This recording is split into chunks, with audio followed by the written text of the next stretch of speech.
Hey, it's JC. Welcome to Urban Knife Guy, where we explore the urban lifestyle and jungle survival. Today we're going to have a look at the Kershaw Camp 10. It is a machete, and we will see if this is a tool for bushcraft, hiking, and survival. First, if you watch this channel regularly but have not subscribed, please do so to help the channel out. And if you'd like to support the channel even more, do check out my shopping links in the pinned comment or description below. It will really help the channel out. Thanks. Let's have a look at the specs of the knife first, and then we'll head out into the jungle to put it to use and test if it is a good machete for bushcraft, hiking, and survival. So this is the Kershaw Camp 10. It comes in two versions, the tan and the black. The black is actually more expensive for whatever reason, so I got the tan. I think it still works well. It's kind of a coyote brown or desert tan in between that sort, but it's the general outdoor kind of color scheme. Now it comes with this sheath, which is a plastic sheath, but I think it's very serviceable. It comes with these straps, as you can see, so that you can strap it to your gear. I don't think it can really be a leg strap, but I've also seen people put like a Mora knife and they kind of strapped it on like that. I'm not sure how secure it is, but I can see that happening. Maybe you could lash it down even more with these points here. You could definitely add some paracord and build kind of a mini survival kit. So I think that's actually pretty good. And there is a loop, so it looks like very good strong nylon, and that is Velcro, so you can actually fold it over a belt and put it on and off pretty easily. So generally, I think for the price and this entire package, I think the sheath is actually pretty decent.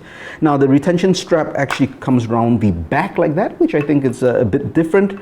Now the sheath itself, as you can see, it's quite loose inside, so it's not a snug fit, not like Kydex, but to me, I don't think that's an issue. In fact, I don't mind it, because when you draw the knife out, especially with this blade style, you don't get that scratching the inside base of the sheath, and that might dull the blade. So overall, I think this is a fantastic sheath for the package and works very well. And here you have the knife itself. It is pretty large. It is the Camp 10, so the blade is 10 inches long. In fact, let's talk about the specs. So blade length is 10 inches, the handle length is 6 inches, the overall length is 16 inches. Now the blade style is this kukri style, at least that's what a lot of people call it, but personally I think it's more of a golok style. So golok is a style of parang from Southeast Asia, and I'll show you an example in just a bit. So in terms of the blade thickness, it's 0.192 inches or 4.9 millimeters, just below 5 millimeters, so it's pretty thick. It's a saber grind, which I do like for these large knives. And overall, I think, the ergos are pretty good. The handle is very comfortable. So this particular handle is basically a rubber handle. It's a hidden tang, so it's virtually a full tang, but it's hidden inside. It's not a red tail tang. And then it's got this over molded handle, which is comfortable, I think, with or without gloves. And you can see in my hands, I have small to medium hands, so that's a really large handle. So if you have larger hands, you have no problem with this as well. And let's just have a look at some comparisons. So I've got a cheap Malaysian parang here. So this Malaysian parang is a modern parang in the sense that it's made with more modern materials in a maybe modern way, but following definitely the traditional pattern. It is a rat tang, but really what I like to draw attention to is the blade style. So this particular golok is from Perak, a state in Malaysia. So you can see the recurve here. So the only difference is most goloks in general, whether it's Malaysia or Indonesia or this part of the world, it has a straight back. Whereas this particular knife for the Camp 10, it does curve a bit. And I think that's where the kukri reference comes in. Although a kukri, to me, has a much more angled and pronounced kind of bend down. This, to me, it's more of a golok. You can let me know in the comments below, do you think this is more a kukri, or now seeing this Perak golok, do you think it's more of a golok? So I think maybe you can call it in between, but to me, more of a golok. And a similar parang, at least in size, machete. This is the Tops Yakari. It's also 10 inches. This is also what I consider golok style design, or maybe more like a bolo, very similar. Bolo is Filipino. which has that Spanish influence, but Philippines, of course, part of Southeast Asia or part of the Malaya archipelago, so that's why all the influences and similarities are there throughout the countries in the region for parangs. But this is full tang, so more similar to the Kershaw Camp 10 in that sense, but you can see the handle's very different. This is actually much shorter. But here you have kind of a comparison. In terms of price, they do vary greatly. Now this, the Camp 10, I got it for about, I think, $55 and you can get that off of Amazon or dealers. For this cheap parang, it's basically below $10 and for the Yukare, that's pretty expensive. It's between $175 to $200 depending where you get it from. So it's 3.5 times the price of the Camp 10. Is it 3.5 times better? I guess I have to bring this to the field and then I'll give you my thoughts after that. So this blade steel for the Camp 10 is 65Mn, which is manganese. So 65Mn is a high carbon steel from China. It's a close comparison to 1065. That means it's tough and durable. However, edge retention would not be as good as harder steels, but it can be sharp and fast. Of course, all these properties depend on heat treatment. So for example, this is 5160, this is 1095. So technically, we just talk about, you know, the steel composition. This would be a better grade than this. This would be, I'm gonna say, about the same, right? This is 1065, this is 5160, slight difference, but it all boils down to heat treat. I would definitely not bank on this heat treat, and I would bank more on this in terms of just having that toughness or hardness. In terms of edge retention, I have done some tests. This TOPS 1095 stands up very well. Even after chopping and using, it still can cut paper, so I'm pretty happy with that. For the Camp 10, I will find out when I go out into the field. Now the thing about all the steels that you see, including 65Mn, is high carbon steel, so it's not corrosion resistant. So it can rust, but that's why there's this powder coat, so that's going to slow down coating. But with all knives, especially machetes, which you bring out to the jungle to bash with, to cut with, you should always keep it dry, oil it, and when you come back from the field, clean it up as well. But let's head out to the jungle to do some testing, and I'll end my review in the field.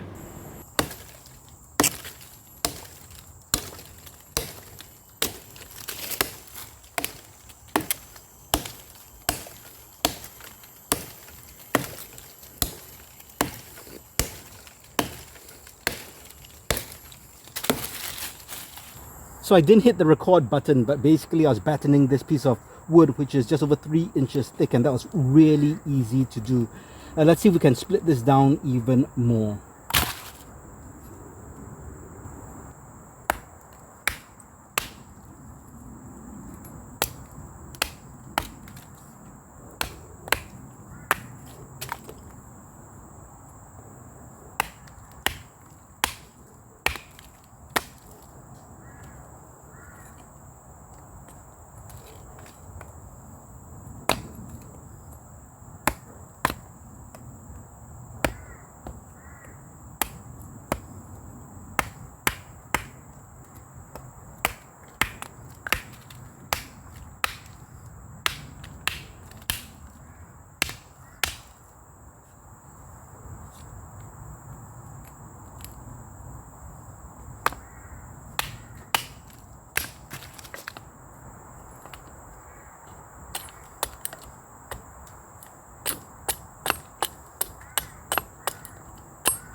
So here are my thoughts after testing this out in the jungle, and I'm gonna tell you whether I think the Kershaw Camp 10 is suitable for bushcraft hiking and survival. Let's just talk about the capabilities first. It can chop, and you expect that out of the chopper, so that's good.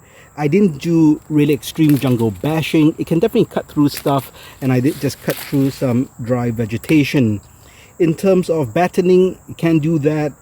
What I think I struggled with at least was the finer work. I had troubles with the first feather stick. Maybe it was the piece of wood, so I changed the piece of wood and got, you know, better curls, I would say, but still quite thick. And I think the issue is really just the control. And when I was doing the splitting wood, because of the recurve, it just wasn't as easy or intuitive, and that's mainly also maybe because I don't really work with so many recurved knives. But definitely finding the sweet spot, right? So you want to do the heavy work here and then do the finer work here, which is good, right, in terms of that design. But you really need practice to control such a big blade, and I found that, you know, using two thumbs just to support over here, and maybe your finger can come over here just to support that for finer work. But because it's a big and heavy knife, for finer work you will need to adjust a bit more, and it is a bit tedious. I would say this, after chopping and just doing all the work, look at that, I did get a blister and the skin has come out. So while it is ergonomic, if you have delicate hands like mine, obviously these ribbing will actually be quite rough and it can cause a blister, so you'd want to use gloves with that. So let's talk about bushcraft and I guess camping. I'll put those together. If this was designed as a camp knife and the name suggests that it was, I think that's fine. Something that you bring to a bushcraft or a campsite, you need to chop some stuff, do some clearing, and as kind of a base tool at the camp, I think this is perfectly fine. It would do all those things you need. And if you're going to do finer tasks, then you use your smaller fixed blade or a folding knife. For hiking, let's talk about hiking. This is a heavy knife, and if I'm going jungle hiking, if I'm just going on the trail, then I really don't need a machete, right? If I'm going through main trails. But if I'm going jungle bashing and I need to clear a path, then I would need to bring a machete. And this is where I think maybe I wouldn't really like this for several reasons. But I find it quite heavy. Now I have the Yakari, the top Yakari. That's the same size, slightly lighter, but just due to the balance, it's much easier, much more nimble. This I find very front heavy, as it should be because of a machete, but it becomes, I find it just harder to control and get fatigued very fast. So the wrist gets very tired, and evidently if I don't wear gloves, then I'm gonna get blisters. So if I'm going around slashing and chopping and going through a trail, I think that could be very tiring, and it's just not comfortable. So personally, I won't do this for hiking. In terms of the sheath, I'll just show you what I did, because I did have to hike up over here. So I don't use the belt loop in the traditional sense, because I think this is quite a heavy knife. This is a heavy plastic sheath, so it just knocks against the legs too much, and I don't like that. So I put my carabiner, and then I have a tactical sling. This is actually a rifle sling, and this is how I carry all my parangs basically. And I cross sling it, and I find that just much more manageable, and I enjoy it. And it's a back sling, cross sling knife. So if you're going hiking, then that's how you do it, and if you need it, you can just deploy it easily and use that. But personally, I wouldn't use this for hiking, because I don't think it's a portable, hiking friendly machete in that sense. In terms of survival, again, well, in a survival situation, of course, you want any kind of knife. This is a big knife that you'll be able to do a lot of things, from chopping, so building shelters, processing wood for fires, defending yourself if you need. So all that works. Again, yes, handle, you just have to take note of that. But I think it's solid enough. But personally, for survival, my issue might be the recurve blade, right? It's not the easiest to use, but I'm sure you can get used to that. But in a survival situation, you need to be able to sharpen your blade out in the field.